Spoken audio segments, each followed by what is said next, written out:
Hello दोस्तों, veterans नमस्कार। आपको पता है कि जो डीएसडब्ल्यू का लेटर आया हुआ था उसका मैं लगातार उसका विश्लेषण करके आपके सामने रख रहा हूँ। आज मेरा 9 और 10 पॉइंट मैंने लिए हैं, उसमें 3 पॉइंट और रह गए हैं, उनको भी बताऊँगा। लेकिन जैसे ही मैं इसको करने वाला था तो मैंने एक वीडियो देखा। ये है आपके एफवीए के चेयरमैन श्री अर्जुन सिंह राठौर। इनका एक वीडियो मैंने देखा और इस वीडियो को इन्होंने कपिल फौजी 4 का जो चैनल है उस पर डाला। यानी ये कपिल फौजी 4 के साथ मिल करके अब ये वीडियो बनाते हैं और वहाँ ये डालते हैं। खैर एनीवे, वो कहीं भी डालें, उनका मतलब है। कपिल फौजी भी उनका ही है, ये भी इनके ही है। लेकिन उन्होंने जो लिखा उसमें मुझे नहीं लगता कि ये एफवीए के चेयरमैन का है, क्योंकि वो 142 खुद बता रहे थे एसोसिएशन को लीड कर रहे हैं। क्या लिखते हैं? ओआरओपी का रास्ता साफ। खुशखबरी, पहले तो खुशखबरी है बहुत बड़ी। अब खुशखबरी की जब बात आएगी तो लोग तो भागेंगे देखने के लिए, भाई क्या कहोगे। ओआरओपी का रास्ता साफ। ऐसा लगता है जब भारत सरकार ने इनके पास कोई लेटर भेज दिया है और ओआरओपी का रास्ता आगे फिर रच दिया। इतिहास रच दिया।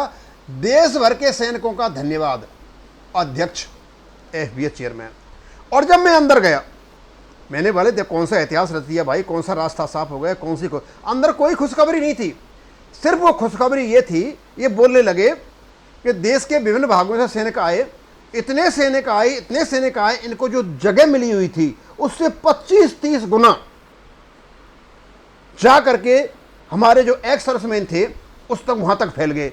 अरे सर, बगल में तो कांग्रेस का टेंट लगा हुआ था, अब फैलाया किधर था आपने वो हमें पता नहीं, समझे। और सामने और एक आंदोलन चला हुआ था, यानी 25-30 गुना। यानी ये मतलब फैलते फैलते फैलते मथुरा आगरा को छोड़ करके बांग्लादेश पहुंच गए थे।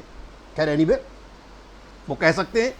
और उसके बाद कहते हैं एक संगठन और कोई वहां पर धरना दे रहा था। सर संगठन नहीं था, छुपाओ मत, अर्जुन सिंह राठौड़ जी छुपाओ मत, वो कांग्रेस पार्टी का धरना था।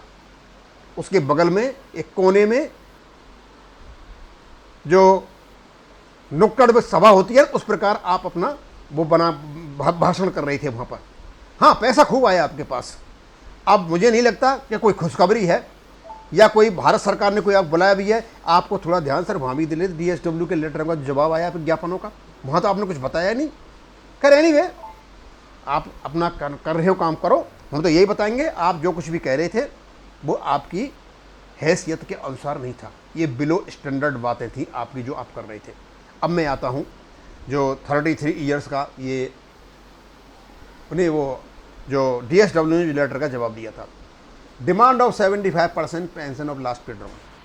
मतलब इनके ज्ञापनों में जो ज्ञापन गए थे पूरे देश को जाम कर दिया था। तहसीलदार से लेकर के, कलेक्टर से लेकर के, एमपी से लेकर, मंत्रियों से लेकर के पूरे देश में बड़ा ज़बरदस्त प्रदर्शन था। और डिमांड देकर आए, demand of 75% of last pay draw. Last pay draw का 75% पेंशन दिया जाए। इनको अच्छा खासा जूता डीएसडब्ल्यू ने मांगा है, क्योंकि डीएसडब्ल्यू ने बोल दिया भैया वर्तमान में जो नियम है उसी से तो मिलेगा। 75% का तो कोई कंसिडरेशन है नहीं, जो होगा जब दे दी जाएगा। ये ओआरओपी की विसंगति नहीं है, ये पॉलिसी मैटर है। As per existing provision service pension is calculated at rate of 50% of last pay draw. बड़ा सीधा साधा है। जो डीलिंकिंग 33 ईयर्स हो गया उसके बाद में लास्ट पे ड्रॉ का 50% आपको पेंशन मिलती है by defense person. Further, there is no proposal under examination for changing the existing policy को चेंज करने के लिए अभी भी कोई भी ऐसी प्रक्रिया वहाँ नहीं चली हुई है। अच्छा खासा जवाब दे दिया, समझ जाओ तो बहुत अच्छा है और नहीं समझो तो आपकी मर्जी है। एक श्रीमान कह रहा था हमने तो 75% मांगा ही नहीं, यानी उनका इशारा था वीर बहादुर सिंह की तरफ। उनकी जो डिमांड थी 75% दूसरे प्रकार से थी, उनमें और भी कुछ था। अरे श्रीमान जी, आप तो 75% से कैलकुलेशन करके बता रहे थे लोगों को 75% से इतना फायदा हो जाएगा। यदि गवर्नमेंट मान लेती तो तुम्हारी भाई नहीं मानी तो मतलब वीर बहादुर को जूते। उसके बाद आता है आपका एक और rank weightage as mention in the government of India MOD letter dated दे रखा है यहाँ पर, should be restored for calculation of pension as lateral entry system as recommended by 6 CPC vides chapter 2.4 has not been implemented to date. हमारी pension छठवें वेतन आयोग में जो रिकमेंड की थी, जो सैंक्शन की थी, उसके अनुसार नहीं दी गई और उसमें कई प्रकार के परिवर्तन कर दिए गए। यहाँ पेंशन के लिए कहा गया था लास्ट पेड का 50% फॉर 15 साल के लिए और ऑफिसर्स के 20 साल के लिए उसको भी 33 साल का कर दिया गया। ये कहा गया किसी भी हालत में पेंशन मिनिमम फिटमेंट टेबल से कम नहीं होगी 50% से, उसको भी तोड़ करके 33 का कर दिए गए। और जब पेंशनें कम हो गई तो हल्ला मचना शुरू हो गया। उदाहरण के लिए एक नायब सूबेदार था 15 साल का, जिसकी पेंशन बनती थी 9,170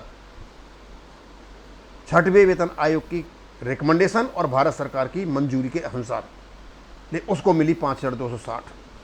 जब हल्ला मचा तो इन्होंने एक कमेटी बिठा दी, CSC कमेटी के नाम से जिसको जाना जाता है।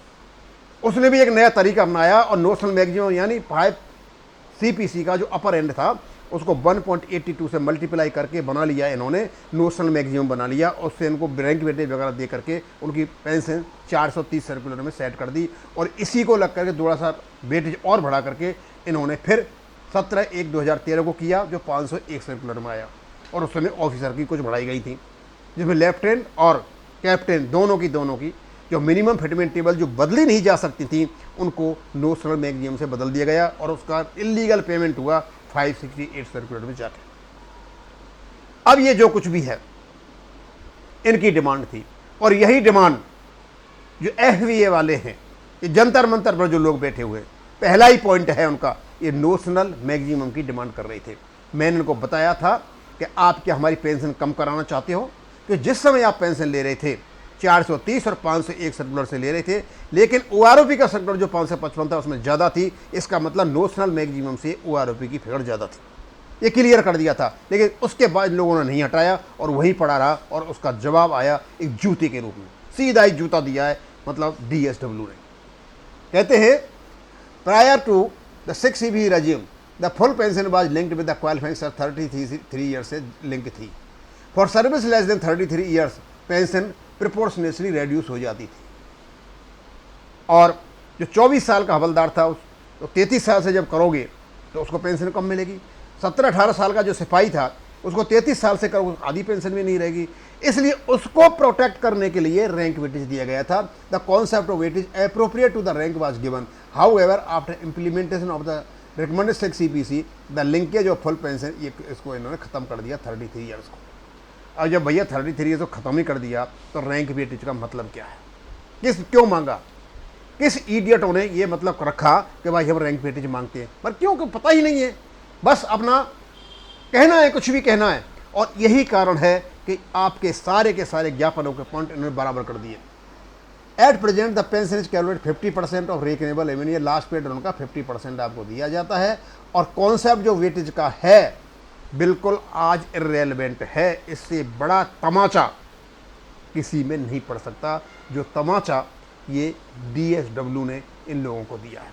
और मैं इसके बारे में बता दूं, ये जो लिंकेज वाली बात कर रहे हैं, वेटेज की जो बात कर रहे हैं, ये तो क्लियर है कि सर्विस को 33 के नज़दीक ले जाने के लिए यानी नुकसान नहीं हो, खास करके ORS को ऑफिसर्स के बारे में प्रॉब्लम नहीं थी है, क्योंकि उनकी तो पेंशन 33 हो जाती है, वहीं पहुंच जाते हैं। लेकिन ऑफिसर्स का प्रॉब्लम नहीं था, ये JCOs और OR का था। तो JCOs को भी ज़्यादा नहीं था क्योंकि उनकी 28 साल से इसकी सर्विस हो रही, ज़्यादा नुकसान नहीं था। खास करके नुकसान था सिपाही, नायक, हवलदार और नायब सूबेदार भी, और या जो पहले मेडिकल ग्राउंड पर जो आज उनके लिए नुकसान था, तो उनके लिए ये वेटेज दिया गया था। अब क्योंकि 33 ईयर्स को ही ख़त्म कर दिया गया तो भैया वेटेज किस लिए मांग रहे हो? किस महापुरुष ने यह आपको सलाह दी कि जब 33 ईयर्स रही नहीं है वेटेज ऑटोमेटिक ख़त्म हो जाती है, तो ये वेटेज कहाँ से लेकर के आए थे? ये तुम्हारा जो मांगना था ना, ये भी गलत था। और यही कारण है कि आपकी कोई बात वहाँ नहीं सुनी जाती है, कोई भी लॉजिक नहीं है, कोई भी विजडम नहीं है, कोई रूल नहीं है, कोई रेगुलेशन नहीं है, कोई प्रोसीजर नहीं है, बस जो कुछ कहना है और वो कह देते हो, और उसका जो तमाचा पड़ता है वो इसी प्रकार पड़ता है और पड़ता रहेगा। मैं आपको फिर बता रहा हूँ, यदि आप चाहते हो कि आपको फ़ायदा मिले तो फ़ायदा मिलेगा केवल और केवल कोर्ट में जा करके। ये लोग जंतर मंतर पर जो पैसा इकट्ठा करके पहले बैठे, साबका वाले बैठे हैं, अब FVA वालों ने अच्छा खासा कर लिया, 51 हज़ार की पर्चियाँ कटी हैं। इन लोगों से कहें जो एसोसिएशन के साथ हैं, ये MACP का केस डालें, दूसरे भी केस डालें, जिससे एक्स सर्विसमैन को फ़ायदा हो। यदि आपको फालतू में ही हल्ला मचाना तो मचाते रहो। आपको पता है कि OROP का केस मेजर सतबीर सिंह जो कोर्ट में ले गए थे 7-8 साल तक, जो वर्ल्ड रिकॉर्ड बन गया था गिनीज वर्ल्ड में, उसने हमारी OROP का सर्वनाश करा दिया। और जो कुछ अब रह जाएगा उसका सर्वनाश ये वर्तमान में जो जंतर मंतर पर बैठे हुए हैं ये करा करके छोड़ेंगे। वो तो चलो कोर्ट में ले भी गए थे, ये तो कोर्ट में भी नहीं ले जा रहे हैं। और एक श्रीमान तो पता नहीं कौन सा उसका लोकतांत्रिक तरीका है, उस लोकतांत्रिक तरीके से वो हमारी पेंशन बढ़ाने का मादा रखता है। अब भाई मैं इसको यहीं ख़त्म करूँगा। थैंक यू, धन्यवाद।